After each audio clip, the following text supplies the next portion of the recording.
तुला नेहमी मी अभिषेकाला बोलवते, तर तुला आज अचानक हे सगळं झाल्यामुळे तुला फोन करता नाही आला. हा काय फोन आताच घेतला, जास्त झाल्या 2. तर माझी इच्छा झाली की ते तुम्हालाच द्याव्या नेहमी महाराजांबरोबर. तर आम्ही फोटो काढायला सगळे उभं राहिलो. तर ते महाराज बाल रूपात, जे त्यांचं अजागळ रूप होतं, एवढा मोठा कोट, मोठे बूट असं घालून ते मध्ये येऊन दोघांच्या खांद्यावर हात ठेवून त्याने आमच्यावर फोटो काढला. ते आम्हाला कळलंच नाही. आणि नंतर ते गाडीत जाऊन बसले, आम्ही ज्या गाडीतून आलेलो त्या. अच्छा. म्हणजे माझ्या काटा येतो अंगावर आता सांगताना पण. तर मी काय त्या बाहेर आले, मग आम्ही सगळे बसलो.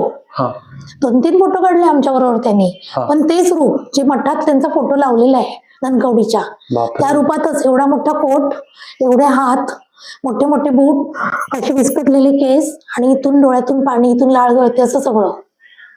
आणि नंतर बाहेर आम्ही गाडी गेली पुढे. तर स्वामींचीच कृपा आहे, तेच तुमचं भाग्य आहे की महाराजांचं दर्शन झालं. म्हणजे असे बरेच वेळा महाराज आम्हाला